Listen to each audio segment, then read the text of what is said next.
네, 다음으로는요, 엔터에 대한 소식입니다. 최근에 사실 좀, 엔터에 대한 소식을 다룬 지가 한 달은 된 것 같네요. 그죠? 사실 그동안에 뭐 크게 소식이 나온 게 없었습니다.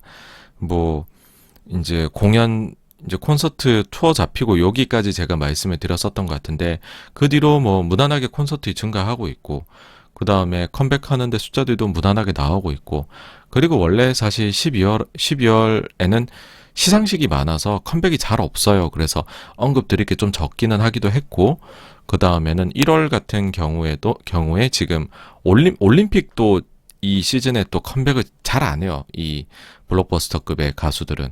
왜냐면은 온통 시선들이 올림픽에 가 있기 때문에 이제 그 세계적인 행사를 누릴 수는 없잖아요. 그쵸? 그러니까는 보통은 그 피해서 컴백을 하거든요. 그런 저런 것들 때문에 제가 조금 말씀을 안 드렸고, 지금부터는 또 좀 말씀드릴게. 일단 실적이 나왔죠. 실적이 나와서 말씀드려보면, 실적은 뭐 되게 디테일하게 말씀을 드리는 거는 뭐 아마도 이제 레포트나 이런 것들이 첨부하시면 나올 텐데, 저는 이제 핵심적인 부분을 말씀을 드리자면, 일단 제가 12월 말하고 1월 중순 정도의 그런 말씀을 드렸잖아요. 어떤 말씀 드렸냐면은 실적 기대치가 좀 높은 것 같다. 엔터사들에 대해 가지고서. 그래서 가까스로 미트를 하거나 그 컨센을 아니면은 좀 하회를 할 것 같다라고 말씀을 드렸습니다. 근데 그러고 나서 두 달이 지나서 2월 중순 하순에 지금 실적들이 나오고 있는데 보시면은 잘 나오고 있어요. 하이브 같은 경우에는 매출은 훨씬 잘 나왔고, 근데 뭐 저희한테 중요한 건 이제 이익이니까 영업이익 같은 경우에는 거의 컨센 수준으로 나왔죠. 그래서 이제 하이브가 역시나 높은 수익성을 아주 탄탄하게 잘 보여주었다. 이렇게 말씀드릴 수 있고, 뭐 별다른 일회성도 없었어요. 그래서 역시나 이제 공연 이런 거 크게 돌 수 있는 그런 이제 하이브가 역시 역량이 있다. 그 다음에 평소에 뭐 좀 컴백을 좀 안 하더라도 그 기존 구판이 굉장히 잘 팔리기 때문에 하이브는 기본적으로 체력이 높다. 거기다가 이제 뭐 세븐틴이나 이런 데 컴백도 분명히 또 톡톡히 한 역할을 했고요. 그 다음에 이제 YG 같은 경우에 이 컨센서스를 상회를 크게 했습니다. 크게 했는데 사실 이제 여기에는 그게 있었죠. YG 인베스트먼트가 이제 자회사잖아요. 근데 자회사가 투자해서 수익이 나게 되면 이게 모회사의 YG한테는 연결로 반영을 할 때 YG 인베스트는 본업이 투자니까 투자해서 얻은 수익을 영업이익으로 잡게 되는 거거든요. 그러니 YG한테도 이게 영업이익으로 들어오게 됩니다. 만약에 다른 기업들이 뭐 투자를 통해서 돈을 벌었어요 라고 하게 되면 일반적으로는 영업외로 잡을 텐데 YG는 YG 인베를 통해서 하는 거는 다 영업이익으로 들어옵니다. 그런 부분을 생각을 하면 이제 컨센서스 정도 조금 이제 그 컨센서스를 조금 이제 상회하는 수준의 실적을 냈다. 그렇게 말씀을 드릴 수 있을 것 같아요. 그 다음에 SM의 경우에는 컨센서스를 크게 하회를 했습니다. 연결로 봤었을 때 컨센이 187억이었는데 영업이익이 실제로는 115억이 나왔죠. 그래서 이제 주가가 좀 뭐 실적 발표 나오고 좀 빠지려고 하고 막 그랬는데 또 회복을 했어요, 얼추. 그렇게 되었던 이유는 뭐냐라고 하면 디테일을 들여다보면 SM의 실적이 이번에 나쁠 게 없고 오히려 좋았던 것, 그것 때문인데, 일단은 이제 좀 특이한 요인들이 있는데 뭐냐 하면 SM은 연결하고 별도가 차이가 꽤 나요. 근데 별도는 예상이 좀 쉬운 편입니다. 이 회사가. 별도에서 사고는 잘 안 쳐요. 근데 별도는 컨센을 충족을 했어요. 그럼 연결에서는 뭐가 차이가 났었을까라고 하면은 뭐 또 일회성이 있었냐 해서 보니 디어유 있죠. 디어유가 이제 연결 실적에서 제거가 되더라고요. 소위 말해서 이제 지분법 이익으로 잡히게 된다는 거죠. 그러니까 영업이익이 아니라 영업이익의 하단에서 잡히게 되는. 근데 이거는 순이익에서는 전혀 차이가 없죠. 내가 영업이익에서 잡거나 영업외에서 잡거나 차이가 없어요. 순이익에는. 근데 연결해서 그냥 제거가 되는 이제 사안이었는데, 그렇게 되다 보니까는 이게 사람들이 분석하시는 분들이 컨센서스를 이제 예상을 할 때에는 DOU가 당연히 들어온다고 생각하고 잡았겠죠. 그 부분이 빠진 게 있어요.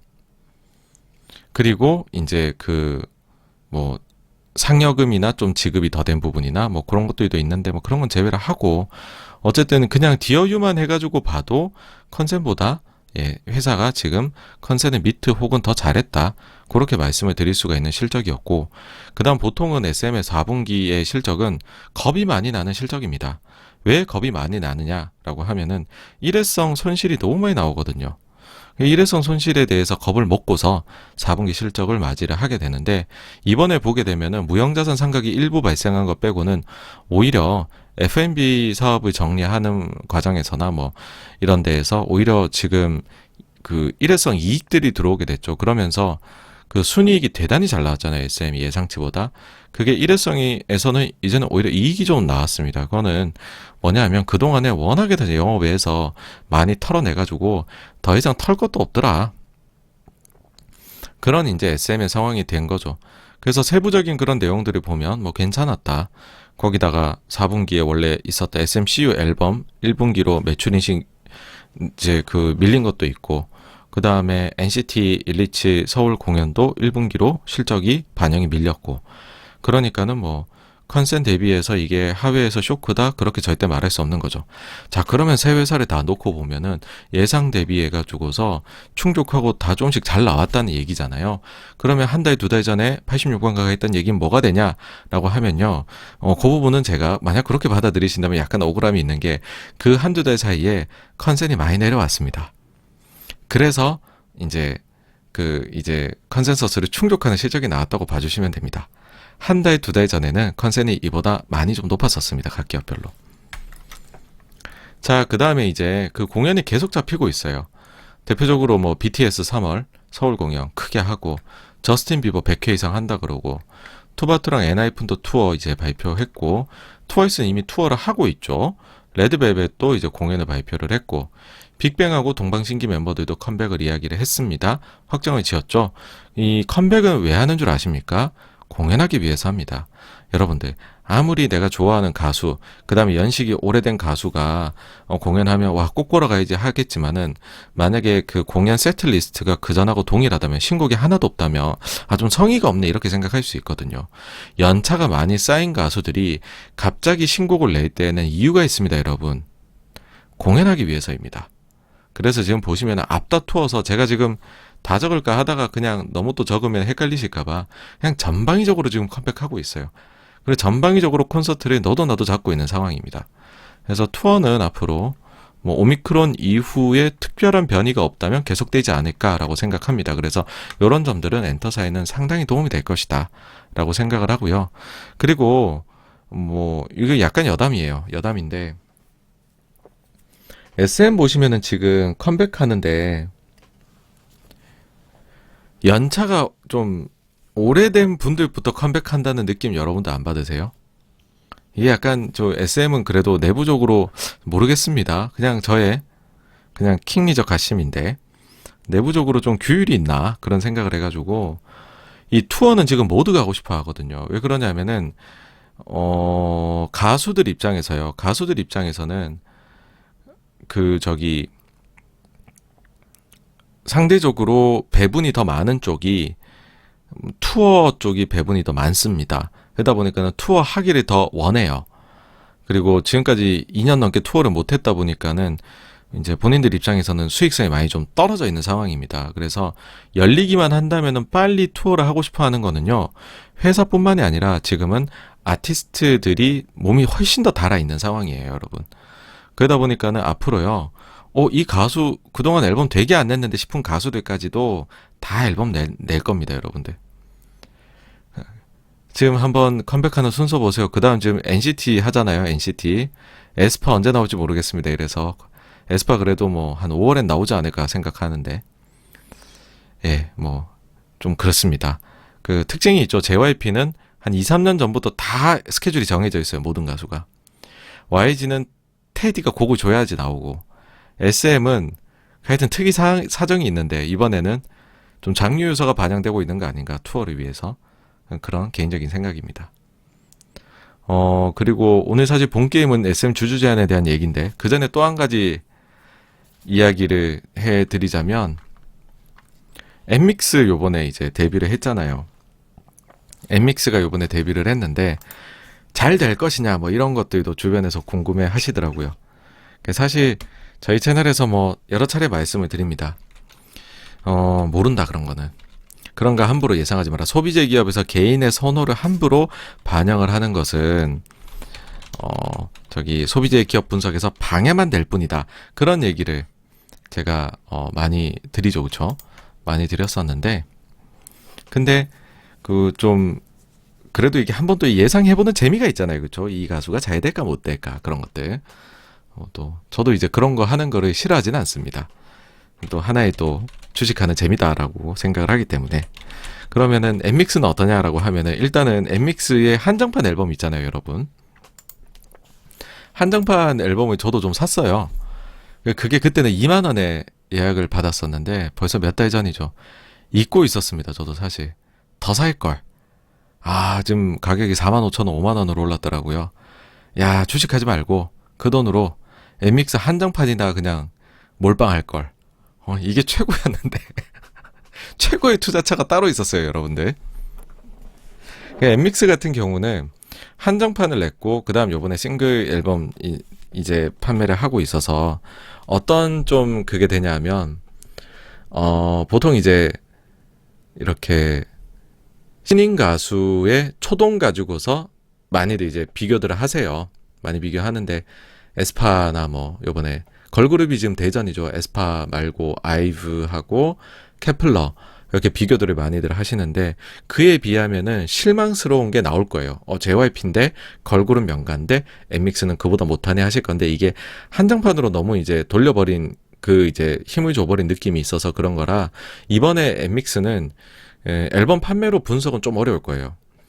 근데 제가, 그리고 노래도 들어보면 난해하다는 생각이 많이 드실 겁니다. 저희가 나이를 먹어갈수록 아이돌 노래는 난해해집니다. 그런데 그 멤버 구성이나 이런 거를 봤었을 때는, 제가 볼 때는 상당한 포텐셜이 있어서 잘 되지 않을까라는 생각을 합니다.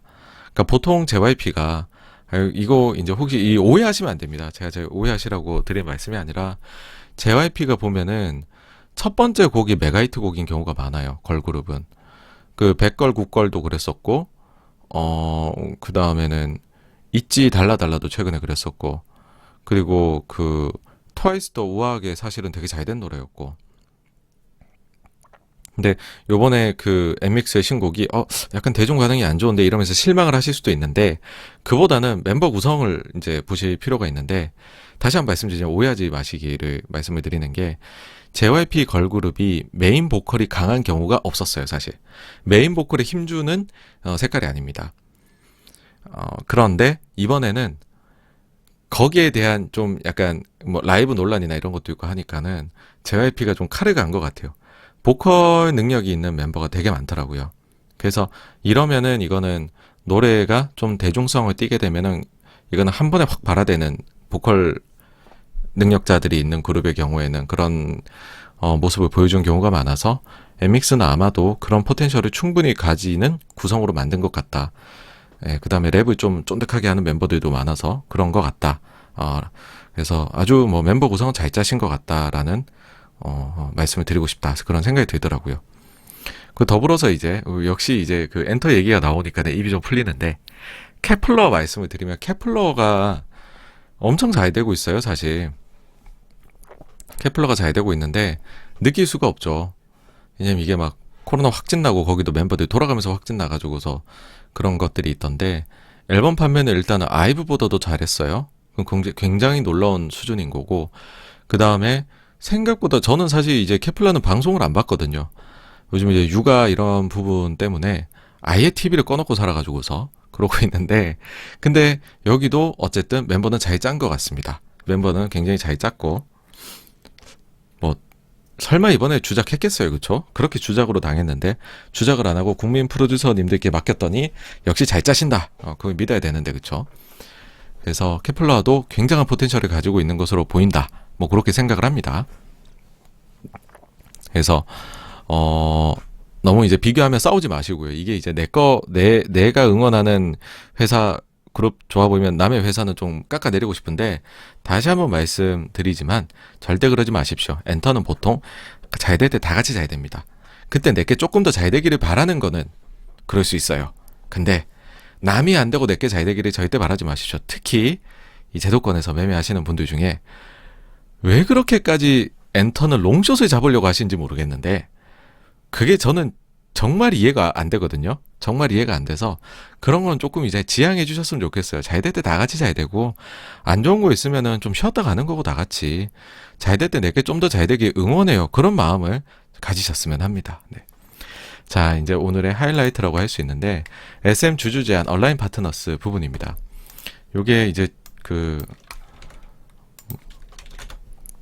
기사에서도 많이 확인되시는데 실제로 이제 공시에서 어떻게 확인되느냐 보시면은요. 여기 보시면은 요번에 감사선임 쪽에서 주주 제안이 왔어요. 요 보이시죠? 주주 제안. 그렇죠. 원래 이제 회사에서 이제 제안하신 분이 있고 그다음에 주주 쪽에서 제안한 게 있다. 해 가지고서 회사에서 이제 내세운 분의 양력은 이렇고 회사가 추천한 사유는 이렇다. 그 다음에 주주제안 측에서 내세운 분은 이렇고 그 다음에 사유는 주주제안에서 추천된 후보자니까 사유는 작성 안 할래. 알아서 확인하세요. 뭐 이렇게 보시면 됩니다. 그 나머지에서는 뭐 별게 없어요. 여기에서 이제 확인이 가능하신데 그러면은 구체적으로는 이제 어떠하냐라고 하면 지금 온라인 파트너스에서 적극적으로 홍보를 하고 있죠. 여기 B사이드 여기 들어가시면은 확인이 가능하신데요.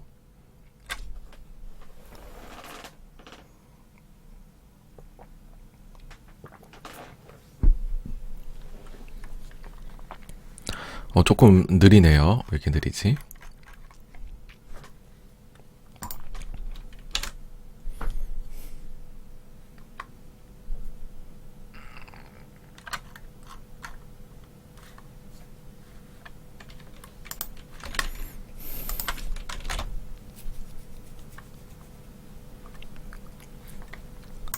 오늘 사이트에 접속을 하지 않으면 안 되는데, 네, 이게 에르버기네요. 잠시만요. 죄송합니다.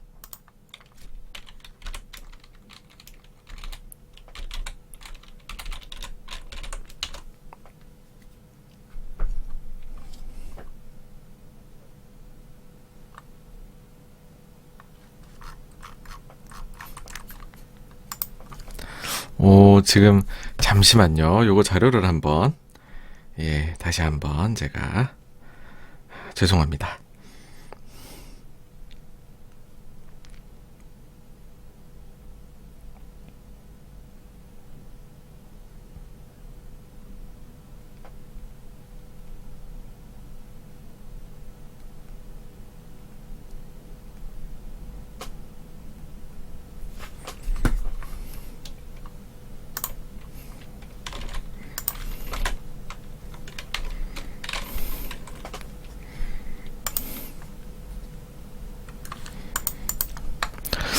일단은 요거 이제 계속 시도를 하면서 과연 이제 주주 제한 같은 게 나왔을 때 여러분들께서 어떤 점을 보셔야 되느냐, 그거를 이제 뭐 SM 사례뿐만이 아니라 나머지 다른 기업들에서도 뭐 있을 수 있는 거잖아요. 여러분들 투자하셨을 때 그때 어떤 점을 봐야 되느냐라는 거를 좀 포인트를 적어놔 봤어요.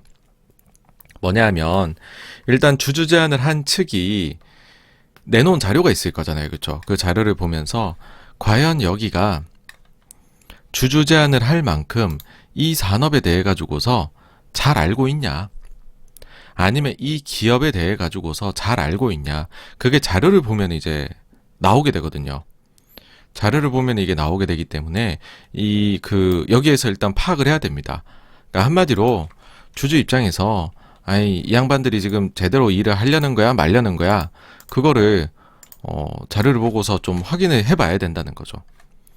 대표적으로 제가 생각할 때 잘 못했던 곳, 자료를 보고서 이게 뭐지? 여기는 실패하겠는데? 했었던 데가 있어요. 제가 과거에.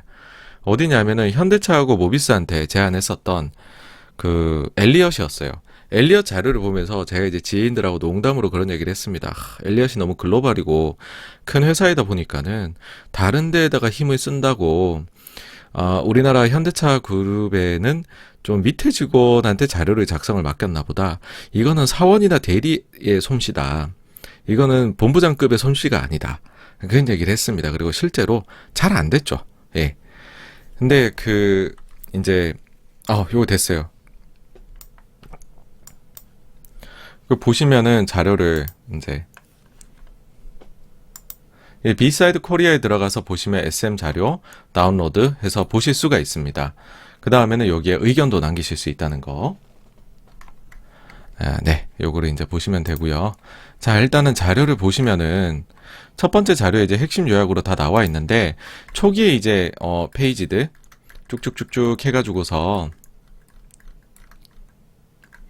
여기까지죠. 이제 12페이지까지가 보시면은 과연 이제 얼라인 파트너스란 데에서 생각하기에 엔터업이란 어떠하고 SM이란 어떠한 지금 상황에 처해 있는가라는 거에 대한 분석이 나와 있는데 결론적으로 말씀을 드리자면 굉장히 잘 되어 있다고 생각을 해요. 그러니까 사실 저는 뭐 볼 때 뭐 자료를 어떻게 세부적으로 소스를 어디 걸 썼고 이게 저희 이제 엔터 한 1년 넘게 86번가에서 다루면서 아주 디테일해서 차이가 난다는 거를 여러 차례 말씀을 드렸잖아요. 근데 그런 부분에서 굉장히 잘 돼 있습니다. 그래서 일단 그 과거 엘리엇 사례하고 비교를 해보면 개인적으로는 요거는 가능성이 있다. 예. 일단은 그런 생각을 가지게 되더라고요.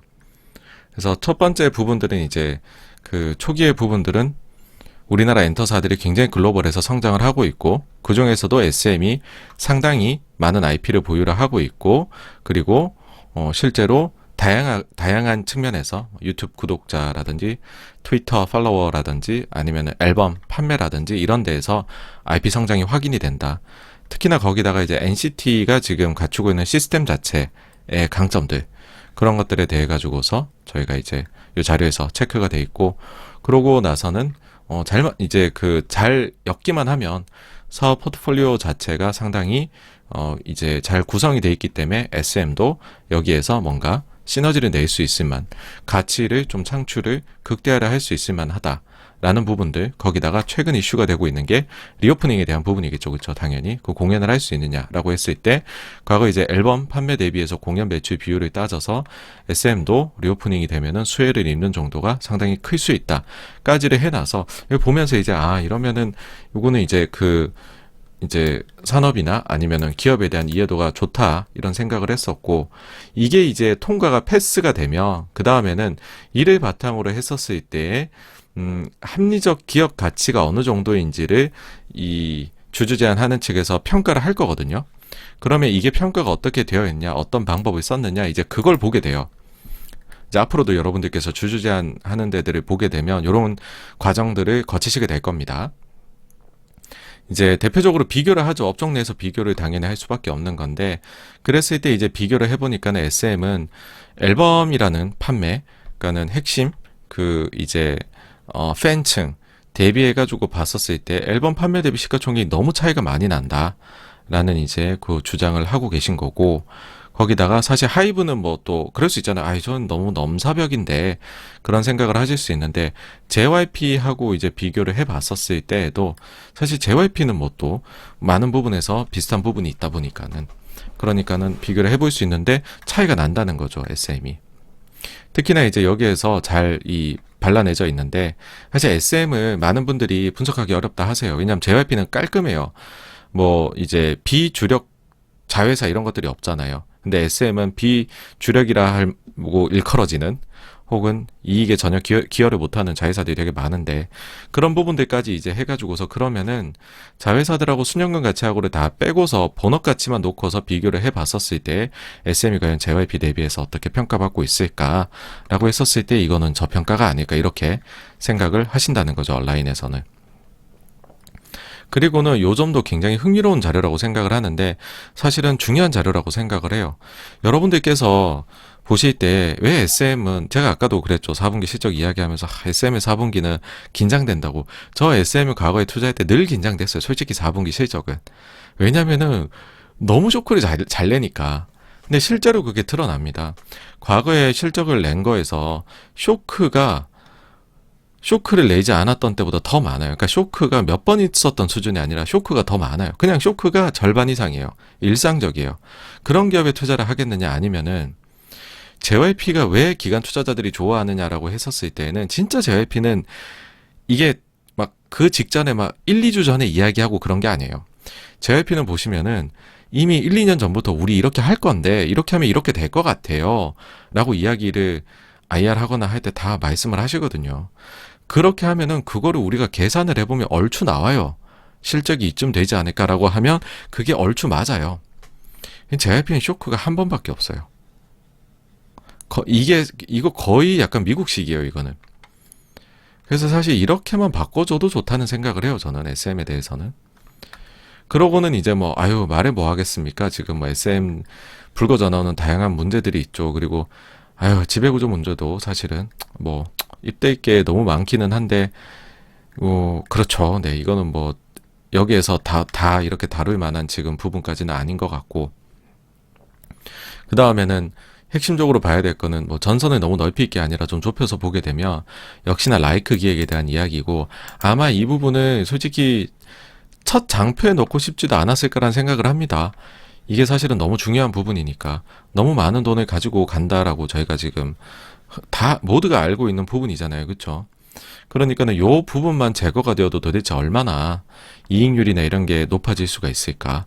뭐 그런 것들까지도 사실 우리가 이거를 이제 머릿속에 넣어두신 분들도 계시겠지만은 그냥 어렴풋이 그냥 많이 떼가 그렇게 하신 분들 계실 텐데, 요 자료들이 사실 온라인에 이 PPT에 깔끔하게 정리가 다 돼 있습니다. 이걸 보시면서 아 그래 저만큼 가져가는 애들이었지 SM은, 그렇게 다시 한번 네 리마인드를 하실 만한 그런 거라고 생각을 합니다.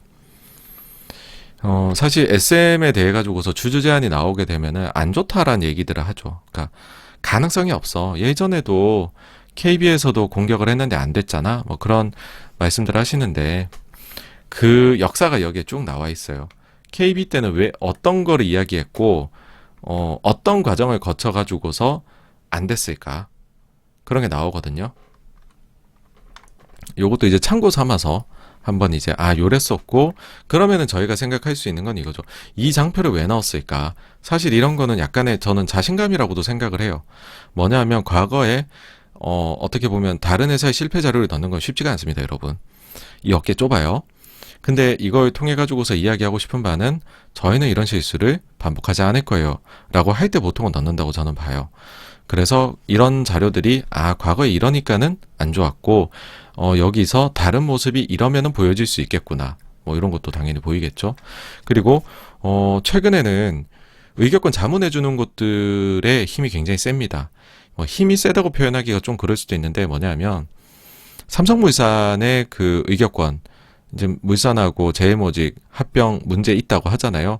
그 이후로 특히나 대형 운용사들의 경우에는 그 기준들을 다 설정을 해놨어요. 내부적으로 이거를 규정을 다 만들어서 내부적으로 의결권 결정을 내리는 게 아니라 외부 자문기관을 선임을 해가지고서 외부 계약을 맺어가지고서 거기서 오는 내용을 가급적 따르겠다 해요. 그 내용 중에서 상이하게 오는 게 있다. 만약에 한 군데만 계약을 맺지 않고 두 군데를 계약을 맺었는데 두 군데가 다른 의견을 보내왔다라고 하면 이사회를 개최를 해가지고, 혹은 위원회죠. 내부적으로 그러면 각각 부서의 본부장님들 다 나오세요. 임원들 다 나오십니다. 뭐 한 번도 못 뵀던 사회 이사분들까지도 막 오세요. 그렇게 해가지고서 의결권 결정을 내리는 아주 어려운 방향으로 바뀌었습니다. 복잡한 과정으로요. 그래서 현실적으로 국내 같은 경우에 의결권 자문기관에서 어떤 의견을 내느냐가 매우 매우 중요합니다, 여러분. 그런데 지금 이제 이거를 제시한 거에서 여러분들이 읽으셔야 되는 건 뭐냐 하면, 주주 제한을 하는 쪽이 유리할 수 있다라는 라는 게 여기에서 드러난다는 겁니다. 제일 많이 쓰는 데가 KCGS예요. 한국기업지배구조원을 가장 많이 여러분 사용을 합니다. 제가 밸류에 있을 때도 그랬었고, 계약을 맺으려고 해보니까 여기가 이제 제일 많이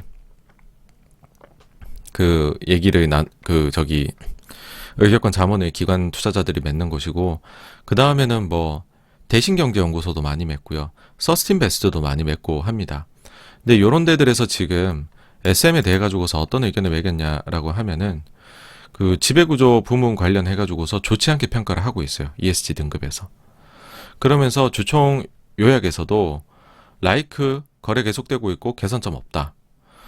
본업은 잘 돼도 자회사들 손실 악화가 여전히 실적에 영향을 준다. 그러고 이제는 주주 관여를 하고 있던 주요 기관 투자자들도 지분 매각하고 떠나더라. 이거는 일반 주주 입장에서 부정적인 신호이다. 그러니까 이것 자체가 현재 지배 구조에 대해서 부정적으로 평가를 한 거죠. 서스틴베스트는 사실 볼 필요가 없는 게 최하위 등급을 주고 있습니다.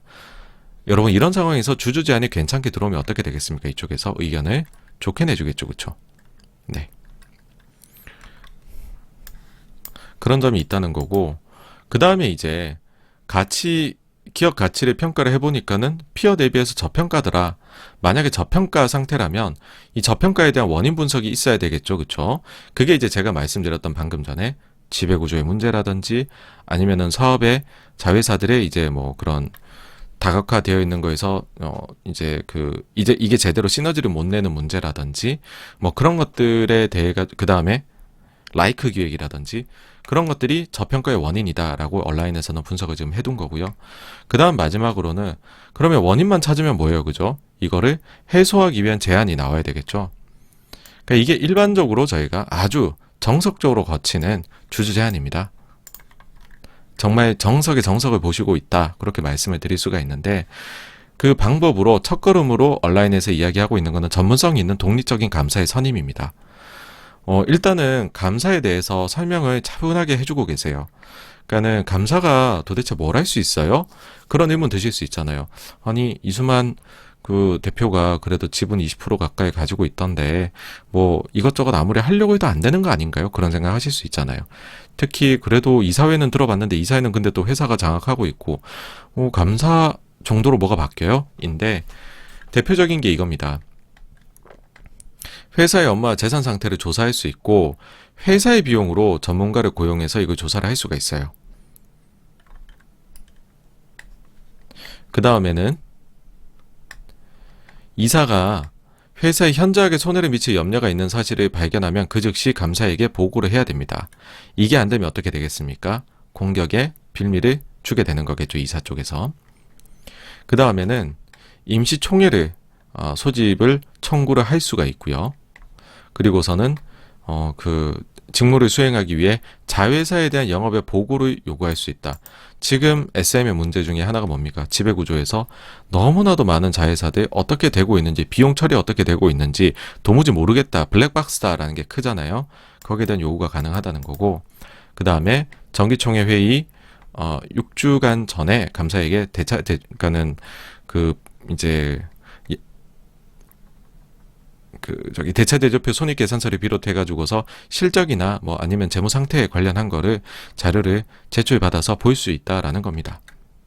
그러니까는 감사의 역할이 뭐 이거 한다고 해가지고서 모든 걸 바꿀 수 있다, 그건 절대 아니지만은 충분히 지금 SM의 입장에서는 이슈가 될 만한 것들은 다 한 번씩 다뤄볼 수가 있는 그런 건이다라는 거고요. 그 다음에는 이제 어떤 그 과정을 거쳐가지고서 과연 이제 신뢰를 할 수 있느냐, 이것이 제대로 이해하고 있느냐라는 걸 보는지 과정을 제가 말씀을 드렸잖아요, 그렇죠? 그러고 나면은 그 다음에는 또 한 단계가 더 필요합니다. 아무래도 이제 이게 주주 제안이라는 게 큰일이에요, 되게. 그러다 보니까는 제안을 한 쪽이 좀 레퓨테이션이 나쁘다든지 이상한 쪽이라든지 그래버리면 아무리 자료를 이제 맛깔나게 잘 만들어도 사람들의 신뢰가 낮으면은 그 편을 잘 안 들려고 하잖아요.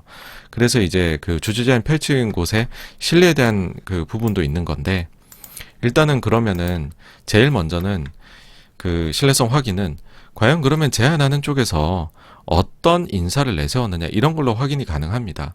그랬을 때 뭐 이거는 여러분들의 판단에 맡겨야 될 것 같기는 하지만은 사실 지금 감사 후보로 제안되신 분에게서 일단 첫 번째로는 감사가 되기 위한 특별한 그 결격 사유는 보이지가 않아요.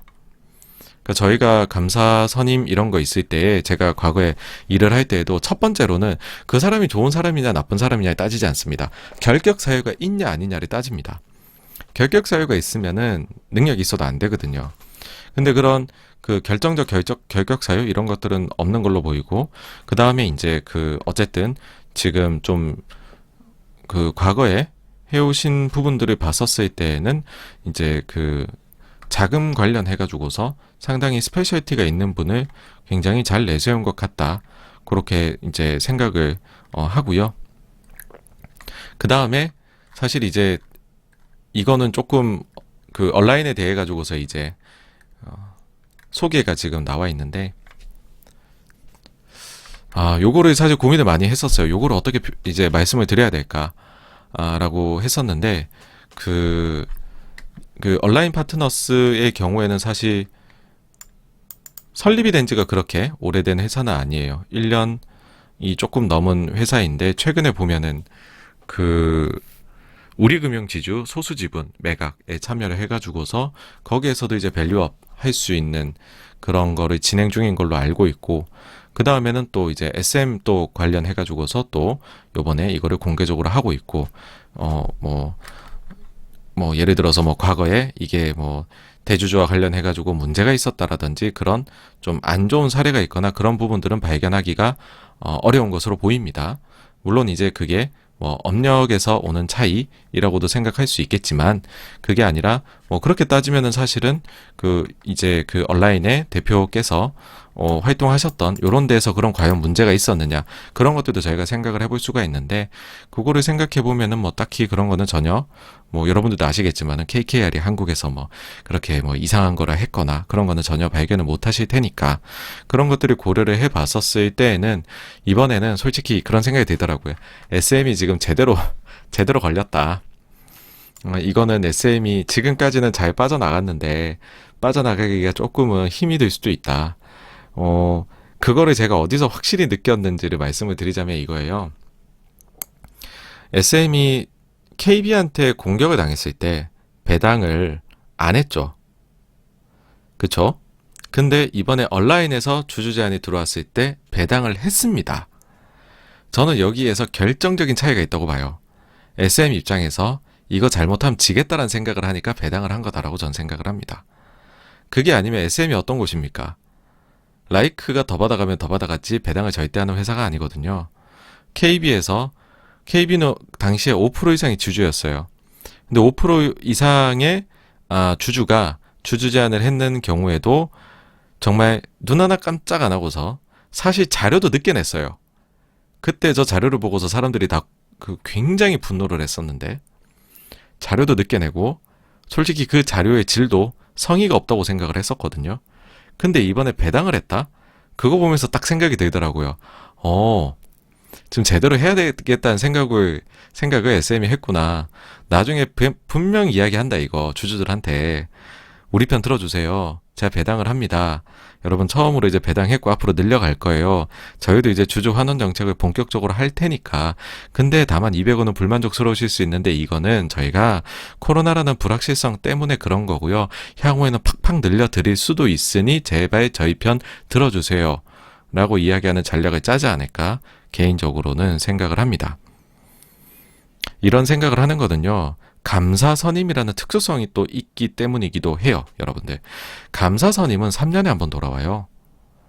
그러니까 이게 매년 돌아오게 되면 매년 싸우면 콩짝콩짝 난리잖아요. 3년에 한 번일 때는 한 번 회사 측이 모든 걸 거는 경우들이 가끔씩 있어요. 그러니까 이게 뭐냐 하면 진짜 IR 안 하고요. 진짜 불친절하고요. 정말로 주주들 알기를 그냥 아주 그냥 발바닥에 때만도 못하게 보는 회사들이 있거든요.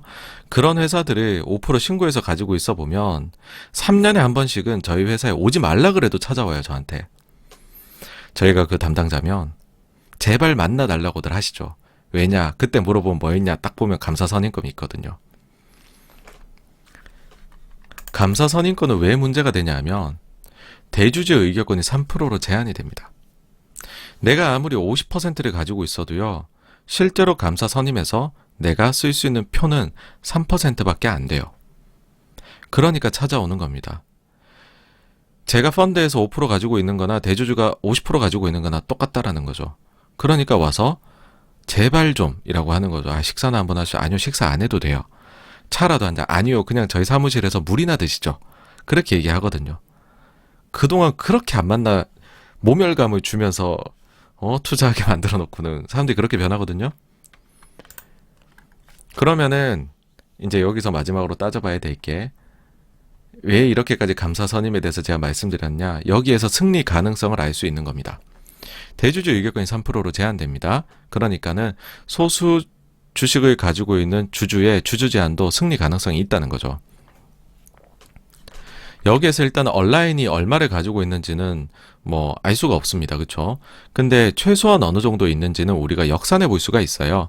뭐냐 하면 자본금이 1,000억 미만인 그 기업에 대해 가지고서는 우리나라에서는요, 상법에서 주주 제한을 하려고 하면 지분 1% 이상을 6개월 이상 보유를 해야지만 주주 제한이 가능합니다. 그러니까 지금 온라인에서는 본인들이 다 이거를 마련을 했거나 혹은 위임을 받아서 1% 이상의 지분을 보유를 하고 있다라고 유출을 해볼 수가 있습니다. 최소 1%라는 거죠. 자, 그러면은 한번 해볼까요?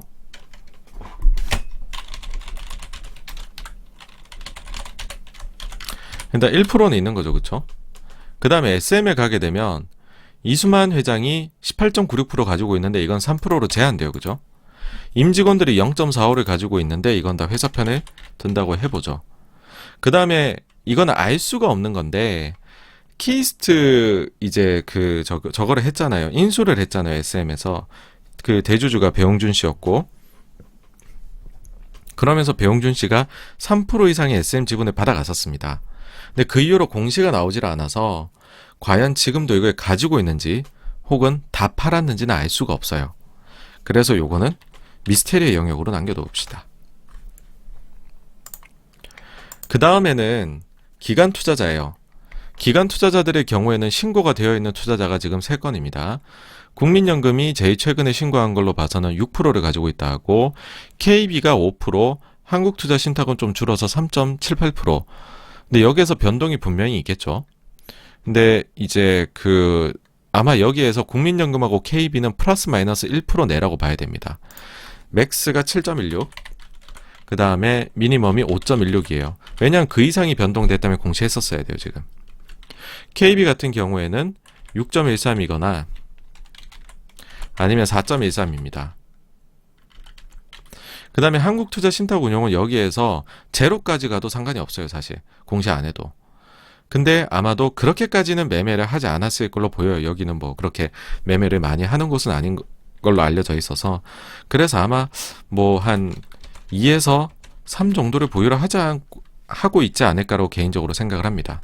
근데 여기서 한 가지 더 보셔야 될 거는, 이제 국민연금이 맡겨놓은 자금, 위탁 자금이라 하거든요.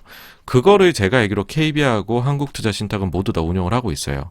이게 더블 카운팅 됩니다.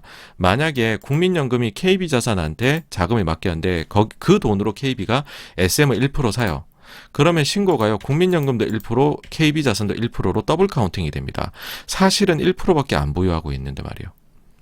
그래서 아마도 이 양쪽에 더블 카운팅 된 게 여기 들어간 게 꽤 많을 거다라고 생각을 합니다. 국민연금 본계정이 가지고 있는 게 6% 내외나 있으리라고는 생각하지 않습니다. 이거는 해봐야 뭐 본계정이 가지고 있는 거는 뭐 한 2%, 1, 2% 내외? 1, 2% 정도이지 않을까 생각을 하는데, 국민연금의 경우에는 이 위탁 나간 거랑 다 합쳐가지고서 본인 전체가 가지고 있는 6% 있잖아요, 여러분. 여기에서 3%까지로 제한이 됩니다. 그러니까는 너무 많이 따질 필요는 없어요. 국민연금은 3%를 이제 취급을 합니다. 그래서 자, 국민연금 3% 들어옵니다. 이건 아직 누구 줄지 결정이 안 됐죠.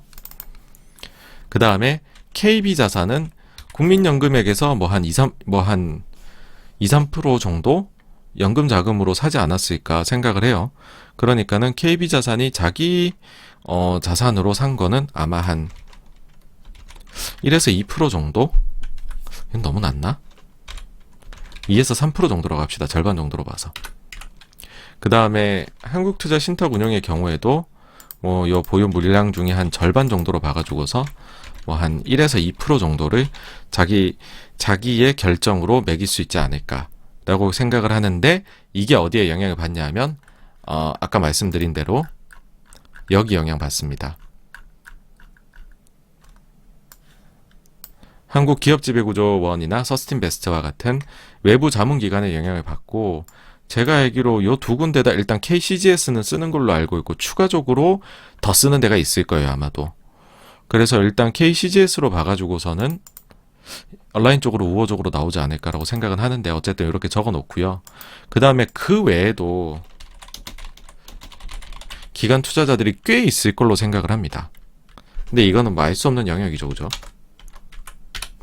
그 다음에 외국계가 보게 되면은 2021년도 12월 31일자 기준으로는 16%라고 나와요. 여기는 또 어디를 많이 참고하냐 하면 ISS하고 글래스루이스를 많이 참고를 합니다. 거의 그거를 준용한다라고 볼 수 있고, 그 중에서 한 절반 정도를 지금 CS하고 머간 스탠리가 가지고 있는 걸로 생각이 돼요.